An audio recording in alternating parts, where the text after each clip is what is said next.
A single oil lamp shudders against the canvas of a campaign tent. Beyond the flap, the Danube frontier lies locked in frozen mud, and somewhere in that dark Germanic war bands are screaming into the cold. Inside, the most powerful man alive lifts a reed pen and dips it in ink. His name is Marcus Aurelius. He is not signing edicts. He is not marking troop positions on a map. He is writing to himself. Line after line, in Greek, on rough papyrus, he writes about the logos, the reason that holds the universe together. He writes about virtue, about justice, about meeting death without flinching. This is the Philosopher King, the last of the so-called 5 good emperors, the man trying to live a stoic life inside an empire splitting at the seams. The scratch of the pen dies away. In its place, a roar. We are no longer inside a quiet tent on the frontier. We are in an arena, in the bleached glare of the Roman sun. A man is dragged to an iron chair. The metal has been heated until it glows a low, sullen red. When they press him down, his skin fuses to the seat. Smoke rises into the stands. Nearby, a young woman is sewn inside a heavy net and shoved into the sand. A bull is loosed. Its horns catch the mesh. It tosses her body up and up again until she stops moving. These are not barbarian acts. This is Roman law, carried out in the empire's own cities, approved by governors who answered directly to the philosopher on the throne. This is the documented reality of his reign, a theater of pain authorized by the man who wrote, "The best revenge is to be unlike him who performed the injury." So how did it happen? How did the emperor who preached universal reason, who trained his own mind to sit still under any storm, become the architect of one of the cruelest religious purges in Roman history? This is not a tale of a good man bent by power. It is something colder. It is the story of how a philosopher's logic, his pragmatism, and his quiet contempt for a faith he refused to understand became the moral cover for state-sanctioned slaughter. This is the story of the philosopher's hypocrisy and the river of blood he spilled to keep his world from falling apart. Tell us in the comments which city and country you're watching from. Take a second to subscribe so you don't miss our next investigation. You're watching Ancestral, the best dark history channel in the world. It started as a rumor carried home on dusty roads. In AD 165, Roman soldiers came back from the Parthian campaign with a story they could not stop telling. The campaign had been Lucius Verus's war, co-emperor and adopted brother of Marcus Aurelius, sent east to deal with the Parthian king Vologases IV. The legions had taken Artaxata. They had burned Ctesiphon. They had sacked the great temple of Apollo at Seleucia on the Tigris in the winter of that year, and the soldiers swore later that something had come out of the broken sanctuary with them. The historian Ammianus Marcellinus, writing 2 centuries later, preserved the story. A Roman officer named Avidius Cassius, yes, the same Cassius who would one day revolt against Marcus Aurelius himself, had ordered the temple opened. Inside, a narrow shaft. Inside the shaft, a sealed casket. When the soldiers pried it loose, something invisible rose out of it. From that day, the men began to fall. This is myth dressed as history. But the timing is not myth. The disease followed the army home. Black pustules. Throats so swollen the air would not pass. Eyes that bled. The soldiers marched west with their loot and their scars. They marched west with the sickness inside them. They carried it to the camps on the Rhine, to the docks of Alexandria, to the granaries of Ostia. By the spring of AD 166, It stood inside the 7 hills of Rome. The Antonine Plague had arrived. It would stay for 15 years. This was not an enemy a legion could break. No formation could meet it. No general could outflank it. It moved through walls, through linen, through the breath of a wife kissing her husband goodbye. To the Roman mind, it could only be one thing: a judgment from above. Picture the city in those months. Rome held more than 1 million souls inside its walls. Now, it was a slow-cooking tomb. The summer sun pressed the stone streets like a kiln, and the air grew thick with the sweet rot of bodies left too long indoors. The Subura, the great slum at the foot of the Esquiline, was the worst. 6-story tenements called insulae leaned over the alleys, their wooden upper floors crammed with families paying weekly rent. When one resident sickened, the rest of the building usually followed within a week. Families locked their doors and died together because no one would come for them. When the corpse collectors finally arrived, the Libitinari, named for Libitina, goddess of funerals, they hauled the dead out by the ankles and stacked them on carts, like cordwood. Limbs stiff, skin patterned with dark sores. The carts groaned through the streets and emptied into pits dug outside the walls, near the Esquiline Gate, where the city had buried its poor for centuries. Now they buried everyone there. Senator and slave tumbled in together, nameless in the lime. The Tiber turned thick. The river that fed the capital ran heavy with filth and floating dead.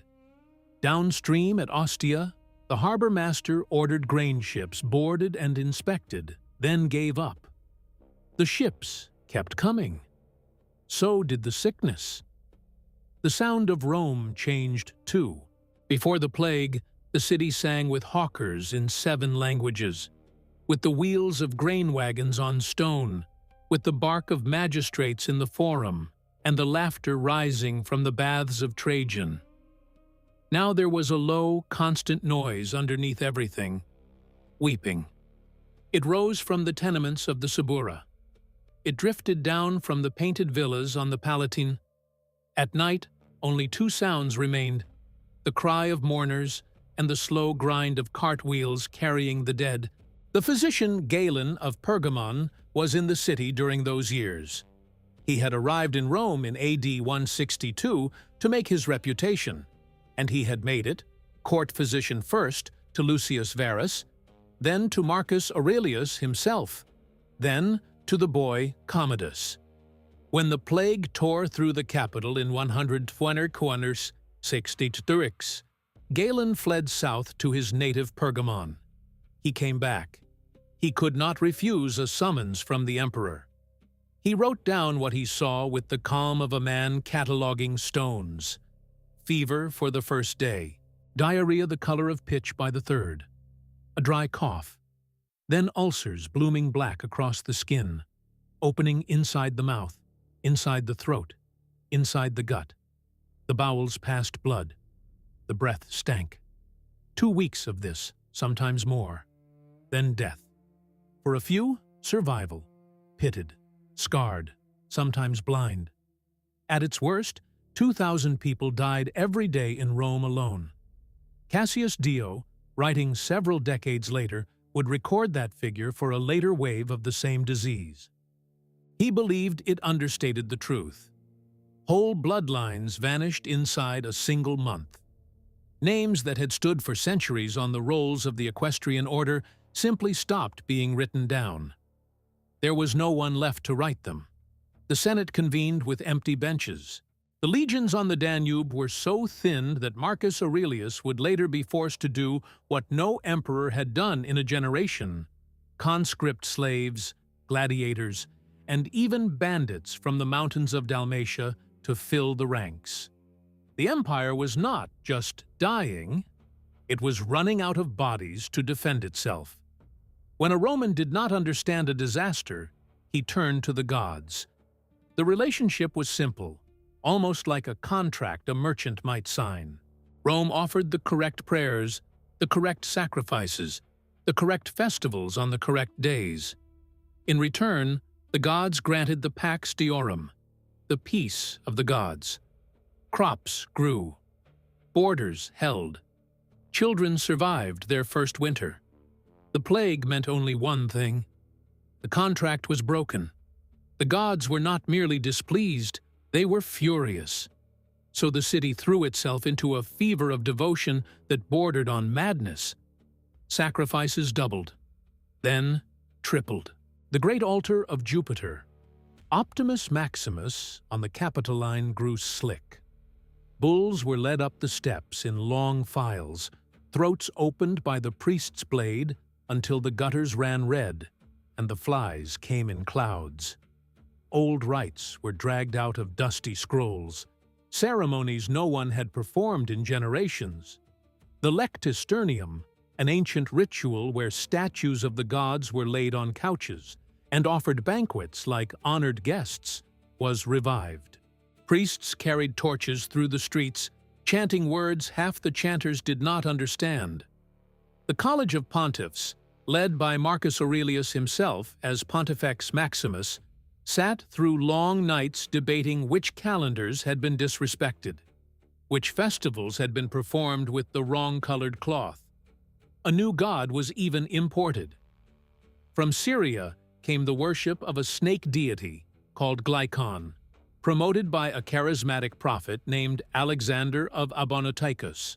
Lucius Verus is said to have consulted him.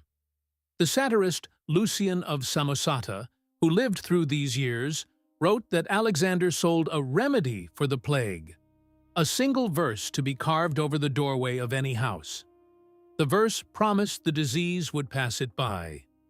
Lucian noted with cold humor that the houses bearing the verse died at the same rate as the houses without it. Marcus Aurelius did what duty required.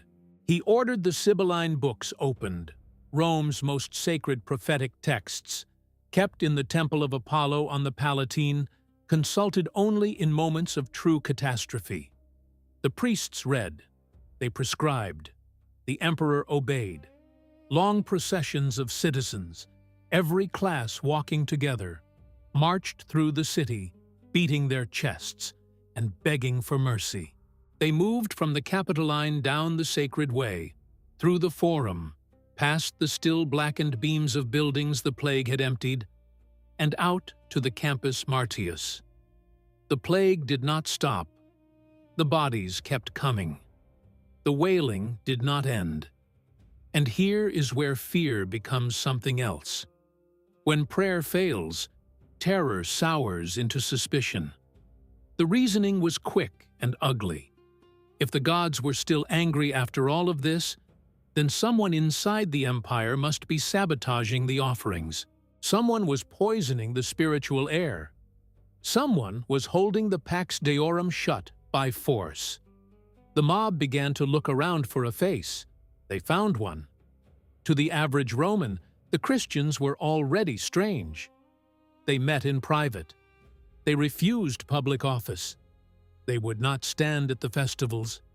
They would not toss a pinch of incense onto the flame burning before the imperial portrait. And that last refusal was the worst. In Roman eyes, honoring the emperor's genius was not religion in the modern sense. It was civic duty, like paying tax or showing up for the levy. The orator Pliny the Younger, governor of Bithynia under Trajan, had described the test in a famous letter around AD 112. The accused was brought before him. A statue of the emperor was set on a small altar. Wine, incense, a few grains tossed onto the coals. Those who performed the rite walked free. Those who refused were taken away. To refuse was to spit on Rome itself. Worse, the Romans had a word for people who would not honor the gods. Atheoi, atheists, not as we use the word now. To a Roman in AD 166, an atheist was someone actively pulling down the roof of the world, someone bringing the wrath of heaven onto every neighbor. Then came the rumors. Whispers built on whispers. the way they always do when a city is afraid. The Christians met in the dark, before dawn. What did they do there? No one knew, so the city decided. They had heard the Christians speak of eating flesh and drinking blood, the language of the Eucharist, twisted by ears that did not know the right. The story spread that they stole infants, slit their throats over altars, ate them. The accusation had a name: the Thyestean banquet, after the Greek myth of Thyestes, who was tricked into eating the cooked flesh of his own sons. Educated Romans used the term in private letters. The mob used cruder words in the streets. They called each other brother and sister. They greeted with a kiss, the osculum sanctum, the holy kiss recorded in the letters of Paul. A society obsessed with patriarchal order heard those words and decided it knew. Incest, orgies in the lamplight, bodies tangled in the dark of a basement church. They called these the Oedipodian unions, after Oedipus and his mother. The historian Cornelius Tacitus, writing under Trajan around AD 116, had already given the empire its vocabulary for these people. In Book 15 of his Annals, describing Nero's persecution after the fire of AD 64, he called Christianity a deadly superstition. He said its followers were notorious for their abominations. He accused them of odium humani generis, hatred of the human race. Those phrases sat in the libraries of every educated Roman. Now they walked the streets. Suetonius, writing roughly the same years, mentioned the Christians only in passing. A single line in his Life of Nero, calling them a class of men given to a new and harmful superstition. That brevity was its own verdict. They were not worth more ink. This was the picture of a Christian in AD 167. Atheist, cannibal, incestuous, traitor, enemy of mankind. A populace boiling with grief and panic does not need much more. In Asia Minor, the first sparks had already caught. Around AD 156, well before the plague, an elderly bishop named Polycarp had been burned alive in the stadium at Smyrna. The crowd had screamed for his death, and the proconsul had complied. His martyrdom was passed around as a letter from one church to another, copied and recopied. It read like a warning of what was coming, not a memory of what had passed. Now bring the emperor back into the tent. Marcus Aurelius was not a man who believed in stolen babies on altars. He was not credulous. He had been raised under the tutorship of the orator Marcus Cornelius Fronto, whose letters to him survive. He had been trained in stoic philosophy by Junius Rusticus, the man he later credited in the first book of the Meditations, with teaching him not to be carried away by the showy pretenses of sophists. His private notebooks show a mind built for self-control and detachment. He prized reason. He distrusted strong emotion in himself and in others. He did not hate Christians the way the mob hated them. He looked down on them. In Book 11 of the Meditations, written in his own hand on campaign, he dismissed their willingness to die as proceeding from mere obstinacy, not bravery, not faith, stubbornness, theater, the performance of an irrational mind. A true philosopher, he believed, met death the way a man meets sleep, quietly, with reason, accepting the order of the cosmos. The Christian martyr, singing as the flames rose, struck him as crude, loud, beneath dignity. That contempt was the door through which everything else walked, because the emperor was also a politician. The plague was tearing the army apart. Whole legions on the Danube frontier, the Three Augusta, the Ex Gemina, the Minor Italica, were under strength.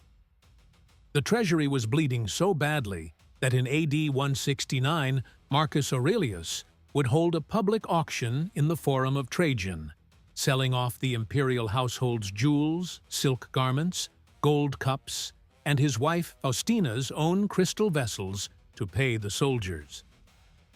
The historian Eutropius recorded the auction with surprise. No emperor before him had done such a thing. The cities were one bad harvest from open rioting, and every Roman who buried a child was looking for someone to blame, and that gaze was beginning to drift toward the throne. Marcus Aurelius needed pressure released somewhere. He needed the Pax Diorum visibly restored. He needed the crowd to feel that the empire was acting. The Christians were already despised. They had no political weight, no patrons in the Senate worth fearing, no legions at their back. They were, in the cold arithmetic of statecraft, the cheapest possible sacrifice. He did not need to share the mob's beliefs. He only needed to use them. So, he made a quiet change. A change so small it can almost be missed in the legal record, and it killed thousands. Before him, persecution had been scattered. Under Nero, it had stayed mostly inside the city of Rome, a grotesque show after the Great Fire of AD 64. Tacitus describes the scene: Christians sewn into the skins of wild animals and torn apart by dogs in Nero's gardens on the Vatican Hill. Others smeared with pitch and set alight to serve as torches after sundown. Tacitus, no friend of Christians, found the cruelty obscene.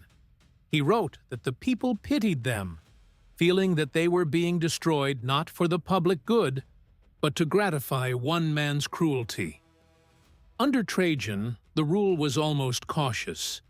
In that same letter from Pliny in Bithynia, the emperor's reply survives. Governors were told not to hunt Christians. If someone came forward and accused one, fine, try them, give them a chance to sacrifice, and if they refused, execute them, but do not seek them out. Do not encourage informers. Anonymous accusations, Trajan wrote, set the worst sort of example and are unworthy of our age. Under Hadrian, the predecessor of Antoninus Pius, the rule grew gentler still. Hadrian's rescript to Minucius Fundanus, proconsul of Asia, warned that those who made false denunciations against Christians should themselves be punished. Marcus Aurelius pulled that lid off. His rescripts, sent out to provincial governors during the plague years, opened the door to public denunciation. If a crowd in Lugdunum or Smyrna or Carthage demanded blood, the governor now had the cover of imperial approval to give it. The mob became a legal organ of the state. This was not a single decree of extermination. It was something quieter, something a philosopher might design. He did not order the hunt. He simply made the hunt legal whenever the locals wanted to start one. The man who wrote about universal reason had handed the angriest people in the empire a key to the prison gate. We spend long weeks inside old archives and broken Latin to bring you stories told the way they deserve. This channel is not funded by a corporation. It is funded by viewers who care about the dark corners of the past. If that is you, join the Lineage, our private membership. You become part of the team that keeps these documentaries alive, and you get early access to new films and other perks reserved for members. The link is in the description. Join the ranks. The decision was sealed. The emperor would not stop the plague with medicine, because no medicine existed. He would stop it with blood that was not his own. The order traveled west by imperial post, the cursus publicus, riders changing horses every 15 miles, sealed dispatches in leather tubes, crossing the Alps before the first snow of AD 177. The roads ran straight through Gaul, past the legionary fortress at Argentoratum, down the valley of the Rhone. At the end of those roads stood a city built where two rivers met. Lugdunum, founded by Julius Caesar's lieutenant Lucius Munatius Plancus in 43 BC on the hill of Fourvière, capital of the three Gauls. birthplace of the Emperor Claudius, a city of 40,000, of stone amphitheaters and water from 4 aqueducts, and a bronze altar to Rome and Augustus at the junction of the rivers. It also held a small Christian community, Greek-speaking immigrants from Asia Minor, merchants, slaves, a bishop named Pothinus, said to be more than 90 years old, a young deacon named Sanctus from the nearby town of Vienne, a new convert named Maturus, a doctor from Phrygia named Alexander, and in a household near the river, washing linen in cold water that turned her fingers white, a young slave girl knelt over her work and moved her lips in silent prayer. She was small, thin. Her mistress had often complained she would not survive a hard winter. She did not yet know her name would outlast every magistrate who would torture her. She did not know the dispatches were already crossing the Alps. Her name was Blandina, and the riders were 5 days out. The year is AD 177. The plague still drags its tail through the empire, refusing to break. The emperor's policy has done its quiet work, and in one Roman colony in southern Gaul, that policy is about to deliver its harvest. Lugdunum, modern Lyon, France, built where the Rhone and the Saône locked together in a single current. It had been founded in 43 BC by Lucius Munatius Plancus, a lieutenant of Julius Caesar, on the steep hill the Romans called Lugdunum and the locals called Fourvière. By AD 177, it held 40,000 people, 4 aqueducts, 2 amphitheaters, a mint that struck silver for the western half of the empire, and the great federal sanctuary of the 3 Gauls. It was the seat of the imperial cult for 60 Gallic tribes. The Emperor Claudius had been born inside its walls. The Emperor Caracalla would be born inside them too, a generation later. What happened inside that city in the summer of AD 177 is not reconstructed from guesswork or hostile rumor. It is recorded almost minute by minute. The Christians who survived the days that followed sat down and wrote a letter to their fellow believers in Asia Minor, to the churches of Lyon's mother cities, Smyrna and Phrygia. That letter was copied, carried east, and preserved a century and a half later by the Bishop Eusebius of Caesarea in Book 5 of his Ecclesiastical History, written around AD 313 in Palestine. It is one of the most detailed accounts of judicial torture to survive from the ancient world. It is also a record of what the philosopher's logic looked like when it stepped down from the page and walked the streets. It did not start with soldiers. It started with neighbors. The Christian community of Lugdunum had grown out of a steady trickle of immigration from the Greek East. Merchants from Smyrna selling Asian wool. Tutors from Pergamon hired by wealthy Gallic families. Doctors from Phrygia drawn west by the demand the plague had created. Slaves bought in the markets of Massilia and shipped upriver. They spoke Greek among themselves. They worshipped in private houses below the hill. They were, in the eyes of their Gallic and Roman neighbors, foreigners twice over, strange in their gods and strange in their tongue. The exclusion came first, quietly. They were turned away from the great marketplace below the hill of Fourvière. They were refused entry to the baths, and in a Roman city, exclusion from the baths was a form of social death, because every transaction, every contract, every introduction, every piece of gossip moved through the steam rooms in the afternoon. They could not stand in the forum to hear announcements. They could not testify. Then the harder edge came.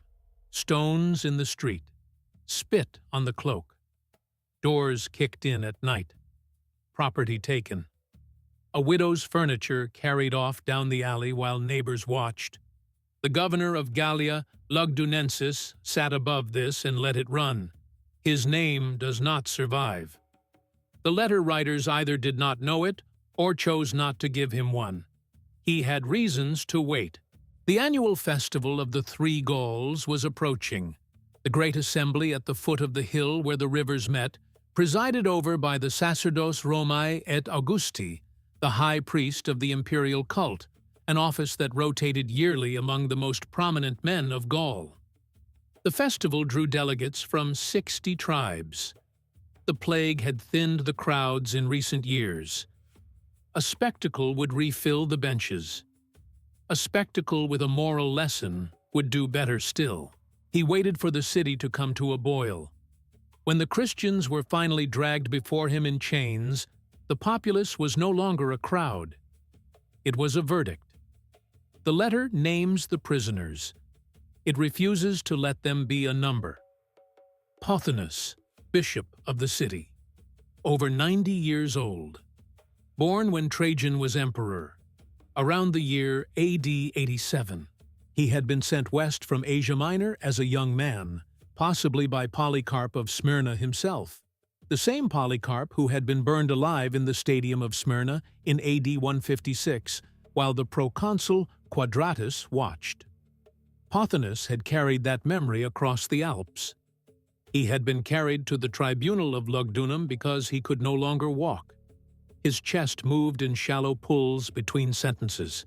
Sanctus, a deacon from the nearby Roman colony of Vienne, 20 miles down the river, founded by Augustus on the site of an older Allobrogian capital. The letter calls his bearing steady. Maturus, baptized so recently the water might still have been warm.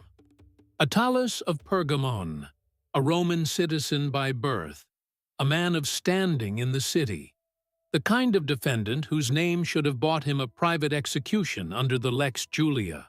Alexander, a physician from Phrygia, trained in the same medical tradition as Galen, who had been treating the sick of Lugdunum through the plague years. Byblis, a young woman who had already, in an earlier round of interrogation, cracked under torture and denied the faith. She was now back in chains. She had asked to be brought before the tribunal a second time. Vettius Epagathus, a young aristocrat of the city, a man of senatorial connections. When the first arrests were made, he had stepped forward in the forum and asked the governor for the right to speak in defense of the accused. The governor had asked him a single question: "Are you a Christian?" He had answered yes. He had been added to the prisoner rolls before he finished speaking. And Blandina, a slave girl, small, thin, owned by a Christian mistress who was arrested with her. The mistress wept on the way to the tribunal, not for herself, for the girl. Everyone in the household had agreed on one thing: Blandina would break first. Her body could not possibly hold. The interrogations opened in the public tribunal in a basilica on the north side of the forum. The basilica had a raised platform at one end, faced in marble shipped up the Rhone from Carrara. This was not an alley. It was Roman law performing itself in full daylight, with scribes seated at a long table, with the fasces, the bundled rods and acts of magisterial authority, set upright on the dais beside the governor's curule chair, with the governor himself in his white toga edged in purple. Soldiers of the cohortes urbanae, the urban cohorts garrisoned in the city, lined the walls. The goal of the proceedings was not death. Death was easy. The goal was confession. A single Christian who broke, who admitted to the cannibal meal, the incestuous embrace, the contempt for the emperor's genius. That one confession would justify everything. It would feed the city. It would feed Rome.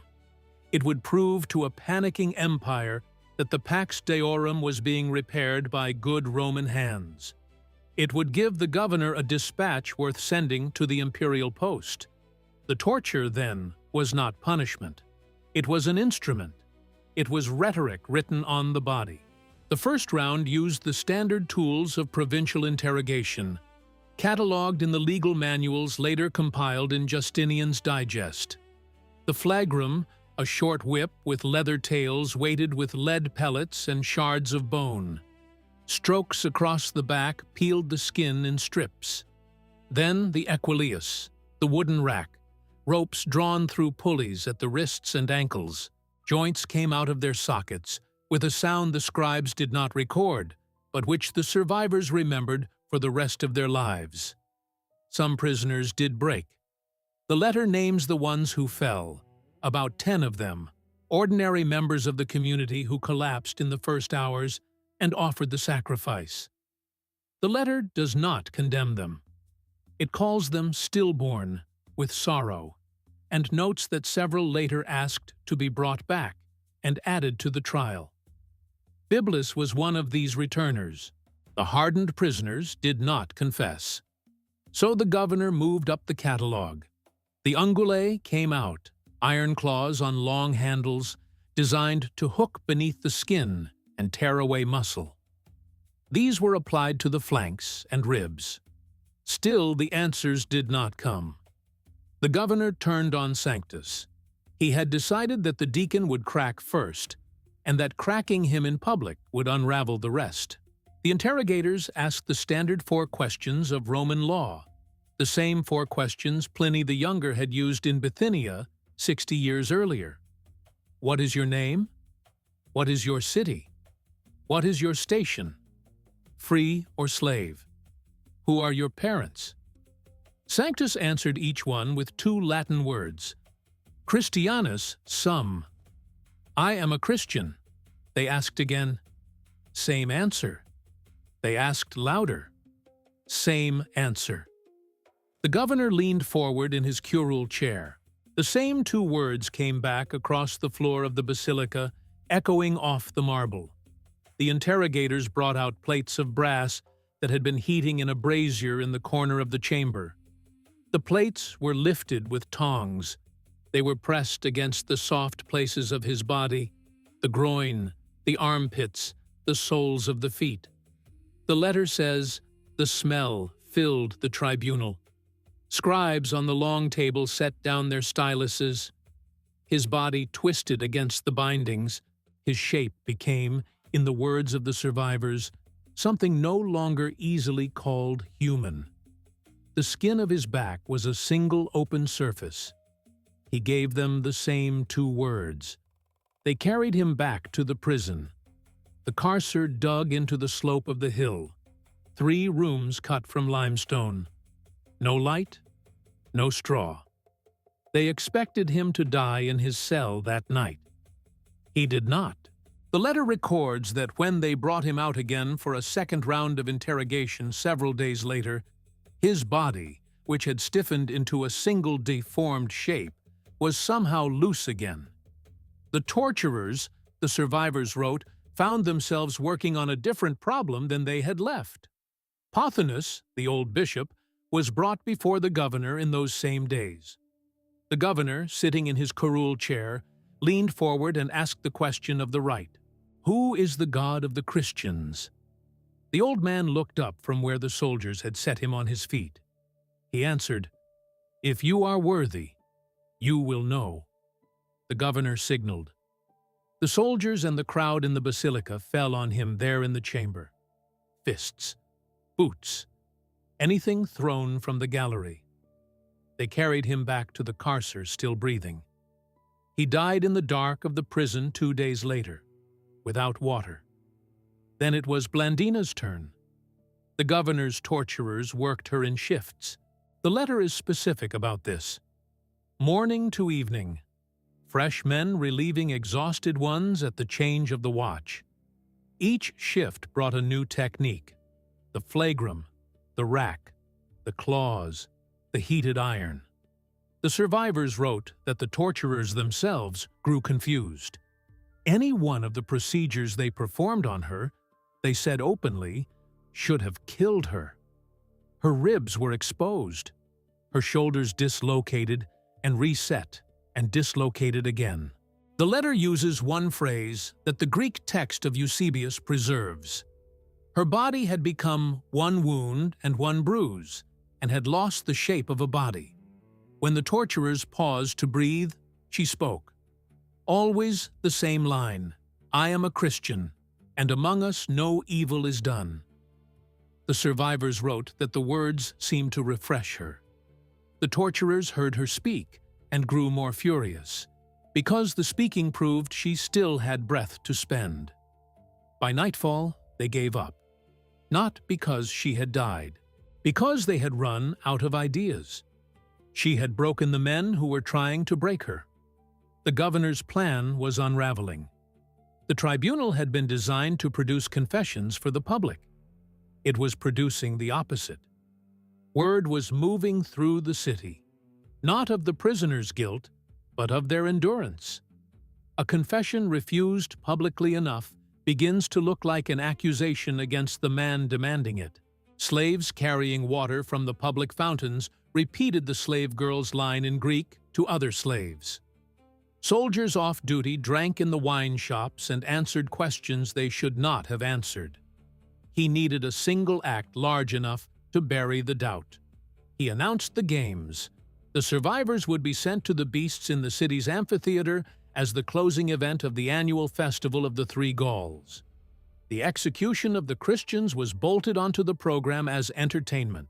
The amphitheater of the Three Gauls stood on the slope of the Quarus, looking down at the rivers. It had been built under Tiberius around AD 19 by Gaius Julius Rufus, a Gallic notable from Sante, whose dedicatory inscription survives.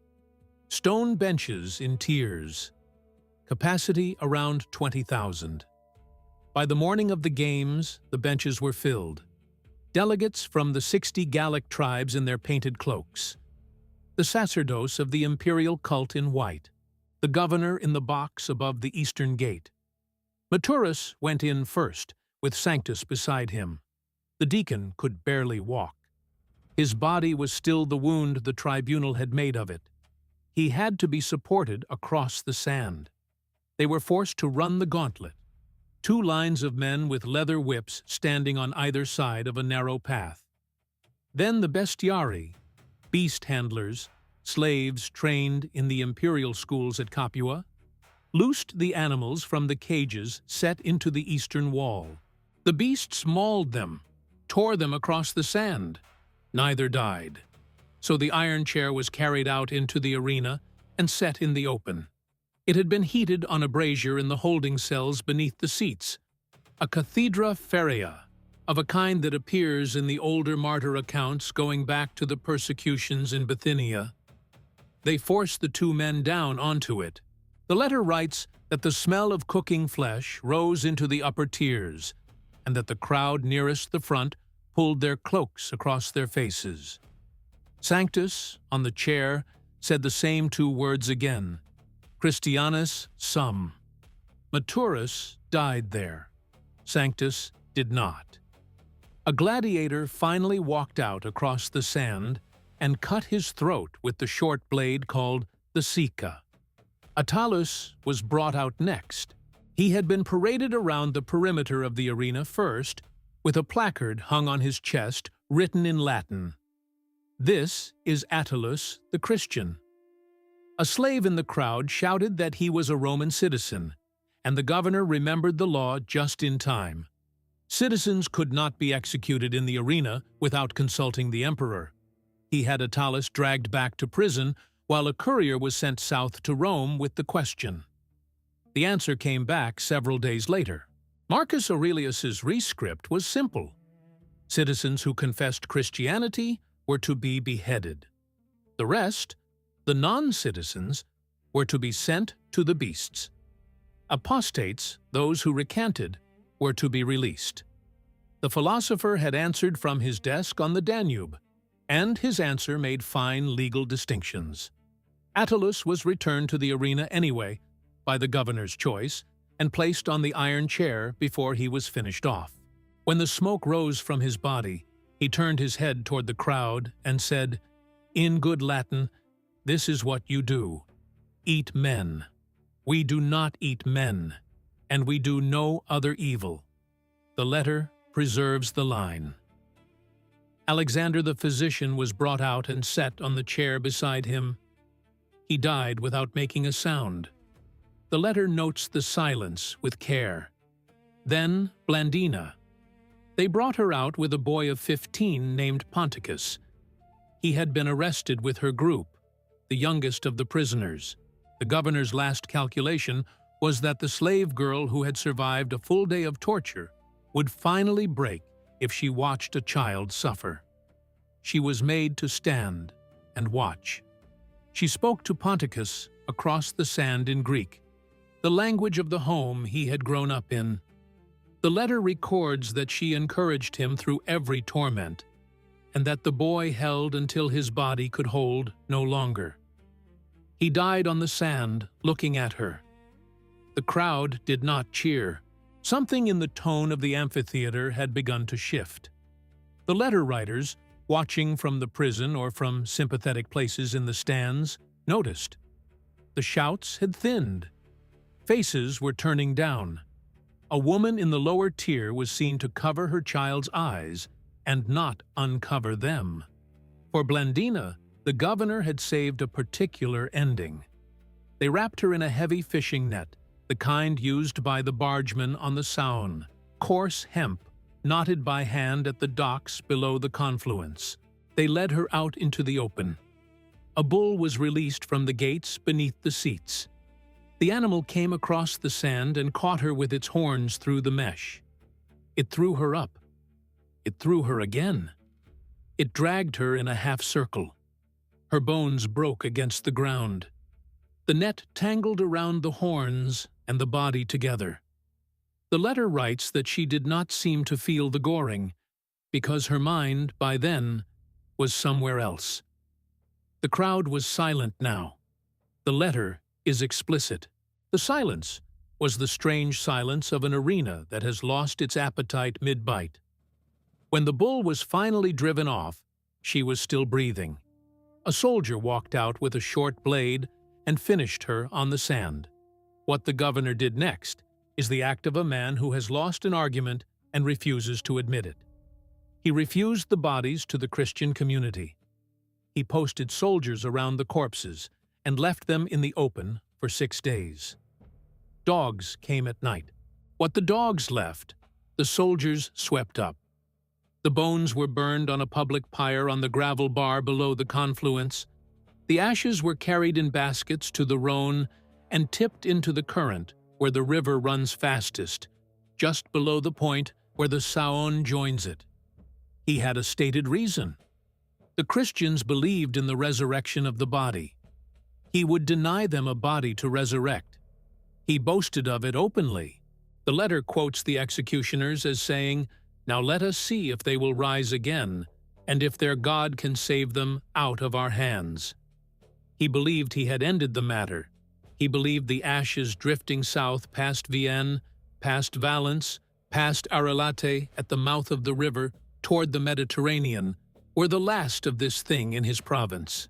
The book that anchored our research into the persecution at Lyon is a quiet monster of a volume, a complete archive of the ancient martyr accounts, with the Greek of Eusebius set beside translation, with maps of the amphitheater, with the original letter reconstructed in full from the surviving manuscripts. If you want the primary evidence in your own hands, instead of trusting any single narrator, this is the book to own. It sits on the shelf below this video. Click the View Products button to see it. Alongside it, we have placed a small set of curated relics from the Roman world, pieces chosen to live next to the book on a serious shelf. Open the shelf now while the story keeps moving. See what is waiting there. The governor had done his job. He had read the emperor's rescripts and followed their spirit. He had taken the city's fear and given it a stage. He had killed the bishop in his cell. He had killed the deacon on the iron chair. He had killed the physician on the same chair without a cry. He had killed the boy in front of the slave girl and the slave girl in front of the crowd. He had refused the ashes to the riverbank and given them to the river itself. By every measure a Roman administrator would have used to grade his own performance, he had won. But the silence in the amphitheater after Blandina's last breath had not been the silence of a satisfied crowd. It had been something he did not have a word for. Some of the spectators had gone home and not slept. Some had asked questions. A few, the letter records this carefully, had begun to ask, quietly, who the slave girl's god had been. 2 soldiers of the urban cohort were noted by name in the months after, having sought out the surviving Christians of the city in private. The ashes in the Rhone were already being copied into a letter. The letter was already being carried east across the Alps by a deacon named Irenaeus, sent to Rome with a separate message about church disputes, who would within a few years become the next bishop of Lyon and write the great treatise against heresies in 5 volumes. The governor did not yet know it. The emperor in his tent on the Danube did not yet know it. But far to the south, in the proconsular province of Africa, the dispatches from Lugdunum were already being read by other magistrates. In the small city of Cilium, near Carthage, 12 Christians had just been arrested on local denunciations. Their names included Spiratus, Nartsalus, Sitinus, Donata, Vestia, Secunda. They would be beheaded in Carthage on the 17th of July, AD 180, by the proconsul Vigelius Saturninus. Their trial record, the Acta Martyrum Sciletanorum, would become the earliest Christian document in the Latin language. And in a villa on the hill above Carthage, a young woman of good family, 22 years old, recently married, nursing an infant son, was preparing to receive baptism. Her father was a man of equestrian rank. Her household kept slaves. She had been educated in Greek and Latin and could write in both. Her name was Vibia Perpetua. The river had not ended anything. The river was carrying it. The ashes were meant to be the last word. They were not. The Rhone carried them south. The story stayed. The letter that the Christians of Lugdunum wrote in the months after the games, to the churches at Smyrna, at Philomelium, at Ephesus, across the water and over the passes, was not a private grief. It was evidence. The survivors had taken notes. They had counted strokes. They had remembered which slave girl said which sentence on which day. They sent the document east through trusted hands, and trusted hands copied it. The route the letter took can be reconstructed from the postal map. Out of Lugdunum by the Via Agrippa, down to Massilia on the coast, onto a merchant ship in the harbor of Massilia, the same harbor that Greek colonists from Phocia had founded 600 years earlier, across the Tyrrhenian Sea to Ostia, overland to Brundisium on the heel of Italy, across the Adriatic to Dyrrhachium, then by the Via Egnatia, the great Roman highway, through Thessalonica and on to Byzantium and the cities of Asia Minor. A merchant could make the trip in 6 weeks if the winds held. A copy of the letter could be in a Smyrnan house by autumn. Within a year, it was being read aloud in basement gatherings from Antioch to Alexandria. Within a generation, men who had been born after Blandina died could recite her single line in Greek from memory. The letter was being quoted from the pulpit in Carthage by AD 200. It was in the library of the Catechetical School of Alexandria, where Clement and later Origen taught, by AD 210. By the time the bishop Eusebius of Caesarea sat down to compile his ecclesiastical history around AD 313, he had a manuscript on his desk that had passed through perhaps 100 copyists. He quoted it almost in full, and that is why we have it. The governor of Gallia, Lugdunensis, had built a stage to humiliate a small foreign cult. He had instead supplied that cult with the most useful piece of literature it had yet produced. This was the miscalculation at the center of Marcus Aurelius's policy. The Roman state, for all its files and roads and standing armies, did not understand what it was looking at. Roman religion was civic. You showed up. You poured the wine. You went home. no one was expected to die for Jupiter. The cult of the Capitoline Triad asked for ritual correctness, not personal conviction.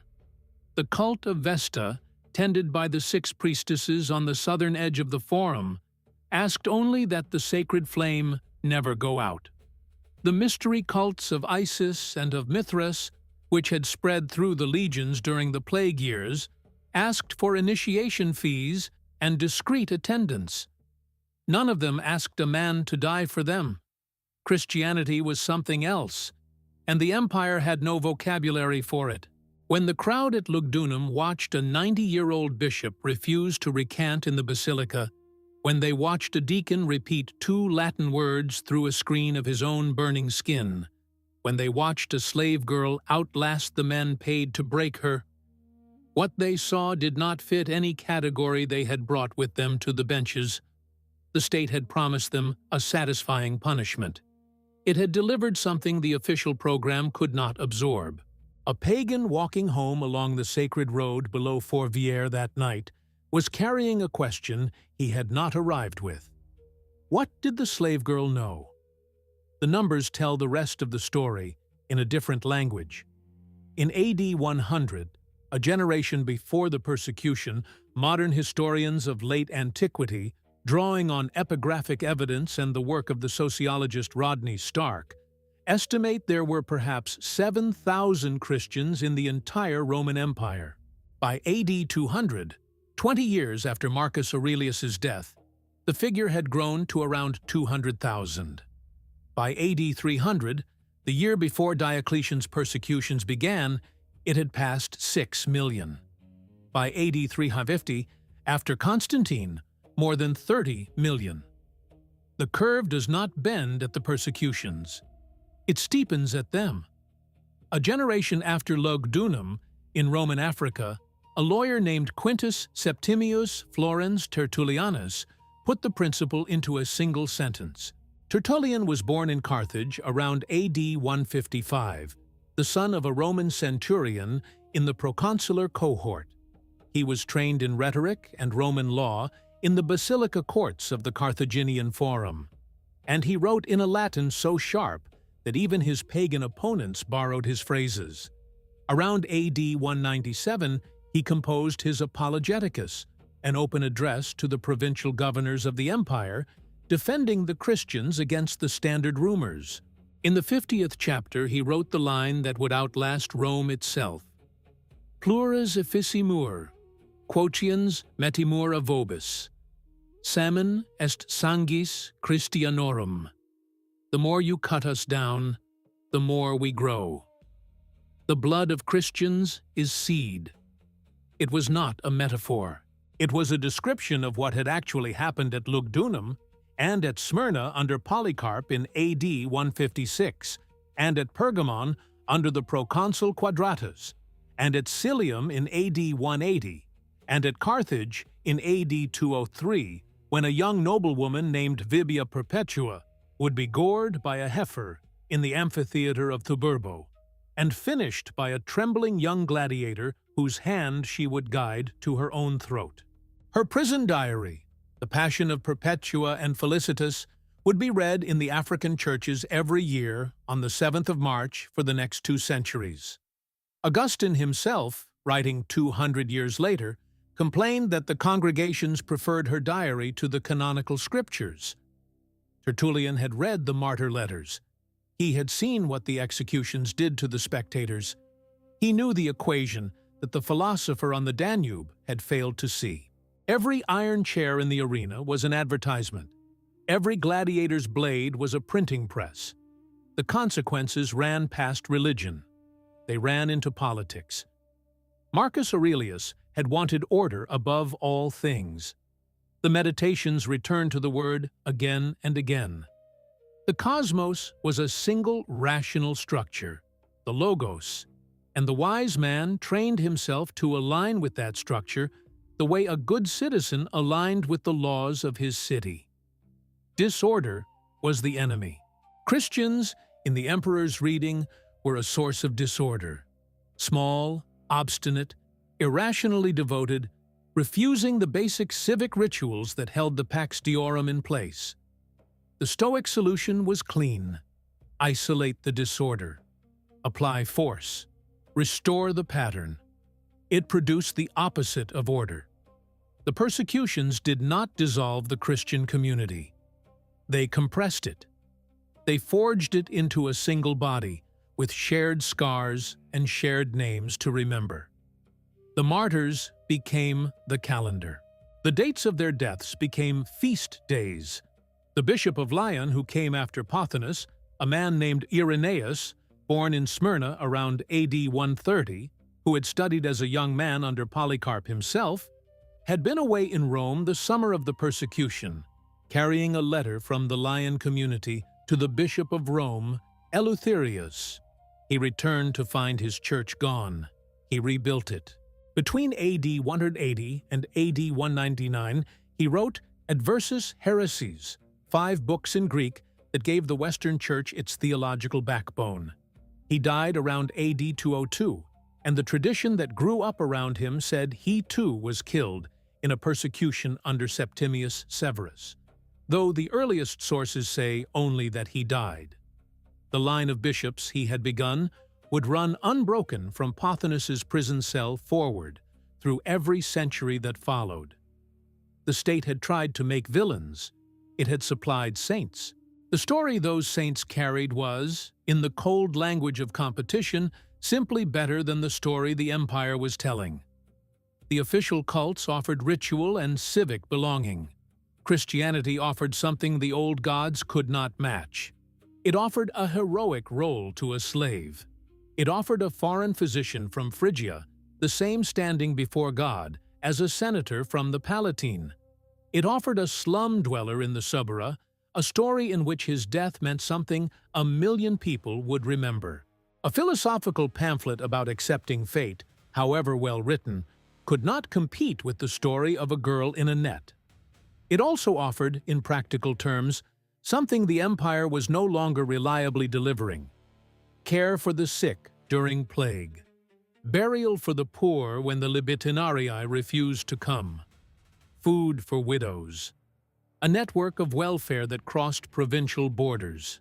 When the next great wave of plague, the Plague of Cyprian, named after the Bishop of Carthage, swept through the empire between AD 249 and AD 262, the pagan historian Pontianus recorded that Christians stayed in the cities and nursed the sick, while their non-Christian neighbors fled to the country estates. The bishop Dionysius of Alexandria wrote a letter, preserved by Eusebius, describing Christians dying in droves because they refused to abandon the dying. Each one of those deaths produced converts among the survivors. Marcus Aurelius was waging a war of stories with the tools of a torturer. It was the wrong tool for that war. He never seems to have realized this. Return now to the tent on the Danube. It is winter, late in his reign. The Marcomannic Wars grind through their final phase. The Quadi, the Marcomanni, and the Iazyges keep crossing the frozen river in raiding parties, and the legions keep pushing back into the forests of what is now Slovakia and Moravia. Cassius Dio records that in the year AD 174, the emperor's legion, the Legio Twinthi Fulminata, was cut off from water in a Quadi ambush in the mountains north of Carnuntum and saved by a sudden thunderstorm that broke at the moment of crisis. Pagans called it the miracle of Jupiter. Summoned by the prayers of an Egyptian magician in the imperial retinue named Arnuphis. Christians later claimed the prayers of Christian soldiers in the same legion had brought down the rain. The relief carvings on the column of Marcus Aurelius in Rome still show the rain god leaning down with water streaming from his arms. The campaign has eaten the last 7 years of the emperor's life. His co-emperor, Lucius Verus, has been dead since AD 169, collapsed in his carriage near Altinum on the road from Aquileia back to Rome, possibly of the same plague, possibly of a stroke. His wife, Faustina the Younger, died in AD 175 in a village in Cappadocia called Halala on the southern slope of the Taurus Mountains, and the emperor renamed the village Faustinopolis in her honor and built a temple there.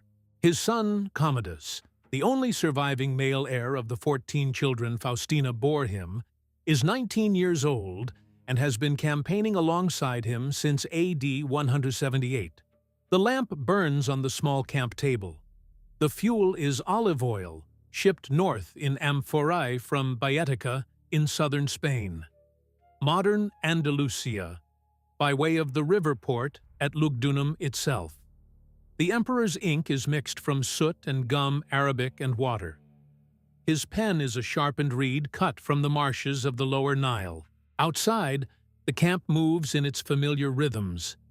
The changing of the watch, the cough of a horse, the distant call of a sentry along the river line. A wolf, somewhere far out beyond the palisade, opens its throat once and closes it again. He writes, "The book we now call the Meditations was never titled by him. The Greek manuscripts call it ta eis heauton, to himself. It was a private exercise, a discipline of the soul, not a publication. The manuscript would lie almost forgotten for over 1,000 years after his death, surviving in a single chain of Byzantine copies before being printed for the first time in Zurich in 1559 by the scholar Wilhelm Seelander, working from a manuscript already lost by the time he finished. He writes about kindness, about patience, about forgiving the man who wrongs you.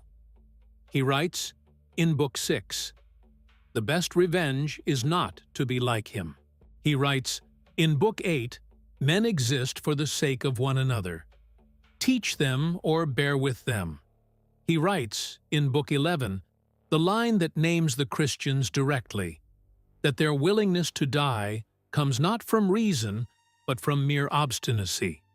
The same hand wrote both passages on the same Danubian nights, in the same lamplight. Somewhere south of him, on those same nights, governors are reading his rescripts and applying them. The dispatches from Lugdunum have reached Rome by now and been filed in the imperial archive.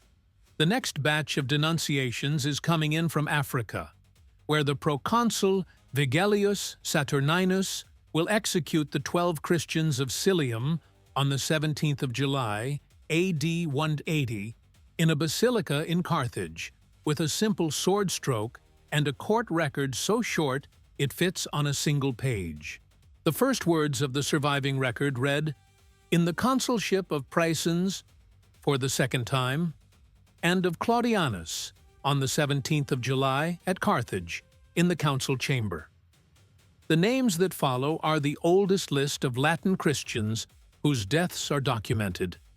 The man writing about loving one's neighbors has signed the legal framework that is killing them. The gap between the two columns of his life does not close.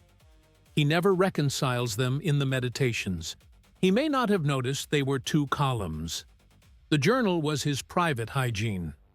The persecutions were public administration.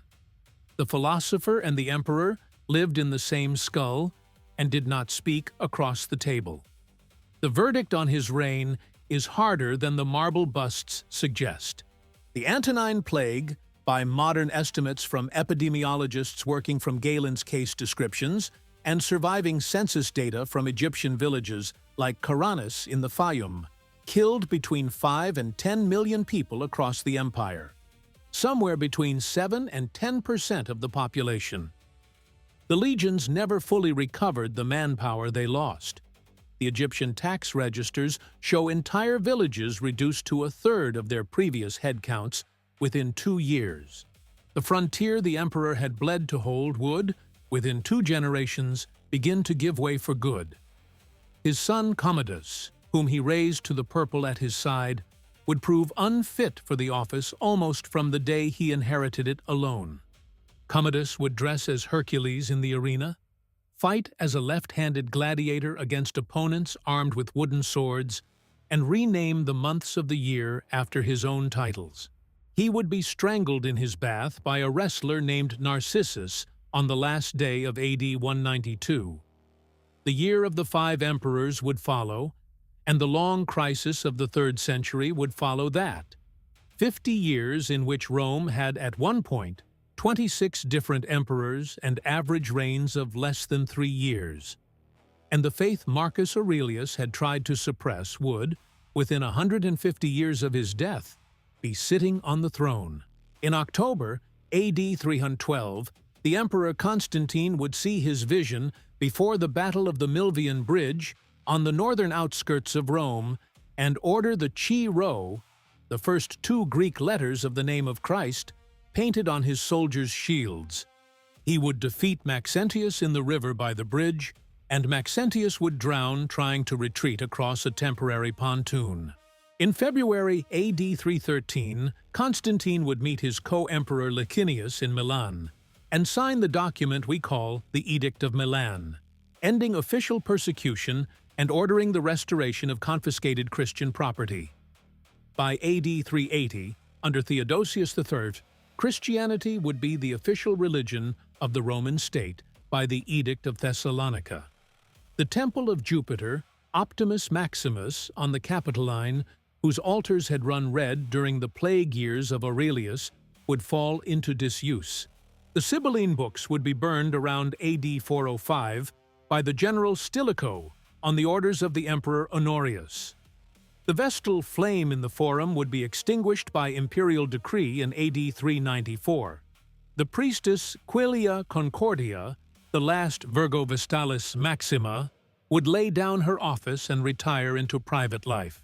The amphitheater at Lugdunum, where Blandina died, would be partly dismantled for stone in the centuries that followed, and the ruins on the slope of the Croix Rousse would be excavated only in 1957. A plaque now marks the place where the bull was released. Marcus Aurelius himself died on the 17th of March, AD 180, at the legionary fortress of Vindobona on the Danube, the place that would one day become Vienna. He was 58 years old. The ancient sources differ on the cause. Cassius Dio, writing decades later, suspected poison administered by physicians under Commodus's influence. The historian Herodian believed it was the plague itself, returning at last for the emperor who had ridden out so many of its waves. Dio records his last words to the tribune of the watch, who came to receive the password for the night. The emperor said, "Go to the rising sun. I am already setting." He turned his face to the wall and was dead by morning. He was deified by the Senate. His ashes were placed in the mausoleum of Hadrian on the right bank of the Tiber, what is now the Castel Sant'Angelo, the cylindrical brick fortress beside the Vatican. A column was raised in his honor in the Campus Martius, the same column that still stands in the modern Piazza Colonna in Rome, 30 meters tall, its spiraling reliefs showing his soldiers crossing the Danube and burning villages and leading away captives in chains. On its summit, there was once a bronze statue of the emperor. In 1589, Pope Sixtus V had the bronze removed and replaced with a statue of the Apostle Paul. Nowhere on the column do the dead of Lugdunum appear. They did not need to. They were on every shelf instead. The letter survived him. It survived Commodus. It survived Diocletian's later, larger persecutions of AD 303 to AD 311. It survived the sack of Rome by Alaric in AD 410 and the sack by the Vandals in AD 455. It was copied into the libraries of monasteries that would not exist for centuries after the emperor closed his journal for the last time. Monte Cassino, Bobbio, Iona, Lindisfarne, Reichenau. It is on a shelf now in any modern edition of Eusebius, where a reader in any city in the world can open Book 5 and meet the slave girl in the net. The philosopher had written a book to himself. The slave had written a story to everyone. Of the two, only one of those documents reshaped the world. Thank you for staying with us through this investigation.